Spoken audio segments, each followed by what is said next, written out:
दोस्तों, तो हमारा भविष्य पहले से ही लिखा होता है, ऐसा कई लोग मानते हैं, अथवा कई लोग इस बात को पूर्ण रूप से नकार देते हैं। यह प्रश्न हमेशा से ही बहस का विषय बना रहता है। कहा जाता है कि जैसा हम इस जन्म में करते हैं, वैसा परिणाम हमें अगले जन्म में मिलता है, जो कि कुछ हद तक यह बात सही भी है।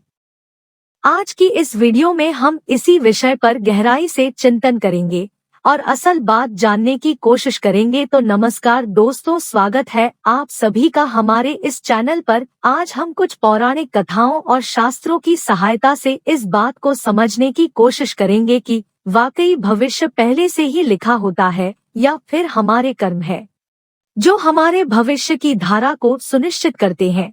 तो चलिए शुरू करते हैं आज का यह टॉपिक। दोस्तों, कृष्ण कथा में हम देखते हैं कि आकाशवाणी हुई थी कि देवकी का 8वां पुत्र कंस का वध करेगा, लेकिन कंस ने यह बात सुनकर कहा कि वह मेरा वध तो तब करेगा जब मैं उसको उत्पन्न होने दूंगा। इस सोच के साथ जब भी देवकी के कोई बच्चा जन्म लेता तो कंस वह आकर उसके जन्म से कुछ घंटों के भीतर ही मौत की नींद सुला देता था।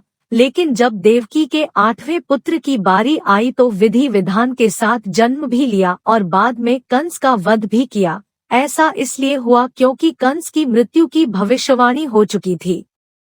साथ ही कंस के जन्म से ही लिख दिया गया था कि उसकी मृत्यु कैसे होगी और किसके हाथों होगी। यही नहीं दोस्तों, इस संसार में जो भी मनुष्य जन्म लेता है उसके बारे में भविष्य पहले से ही लिख दिया जाता है। मनुष्य का जन्म कैसे होगा, कौन सी जगह होगा और उसके जीवन में कौन कौन सी परेशानियां आएंगी, यह सब विधि का विधान है और इसे चाह कर भी नहीं बदला जा सकता। इसके साथ ही आपको यह बता दें कि कई ऐसे पौराणिक शास्त्र एवं ग्रंथ मौजूद हैं जिनमें कई महापुरुषों के भाग्य पहले से ही लिखे होने के प्रमाण मिलते हैं।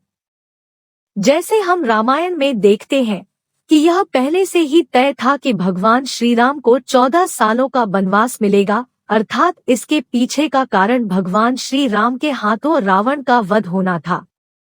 इससे आप ही सोचो कि अगर माता कैकेयी मंथरा के बहकावे में ना आती, ना ही श्री राम को माता सीता के साथ वनवास के लिए जाना पड़ता, तो सोचे रावण का वध श्री राम के हाथों कैसे संभव होगा। यह सब कैसे होना था, यह सब पहले से लिखा जा चुका था, जिससे कि यह सभी के सुमेर से संभव हो पाया। इसी तरह हर एक प्राणी का भाग्य लिखा जा चुका है। हम सब नाटक के छोटे से पात्र हैं जिनका किसी न किसी उद्देश्य के चलते इस संसार में जन्म हुआ है। लेकिन यह बात भी गलत नहीं है कि आपकी किस्मत आपके कर्म पर आधारित है।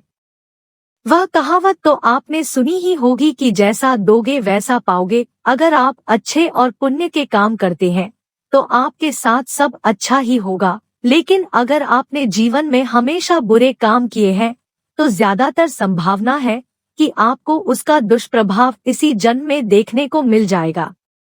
अर्थात आपने अगर बबूल रूपी बुरे कर्म किए हैं तो आपको आम के फल कैसे मिल जाएंगे। इसलिए हमारे शास्त्रों में हमेशा धर्म और पुण्य के कर्म करने की प्रेरणा दी गई है, क्योंकि यही वह रास्ता है जो हमें इस जन्म मरण के चक्कर से बाहर निकाल सकता है। वरना बुरे कर्म करने वालों को तो भगवान के चरणों में भी स्थान नहीं मिलता। यही नहीं दोस्तों, तुलसीदास जी ने भी इस बात को स्पष्ट रूप से एक चौपाई में कहा है कि कर्म ही प्रधान है, यानी कि जैसा मनुष्य कार्य करेगा वैसा उसे फल मिल जाएगा।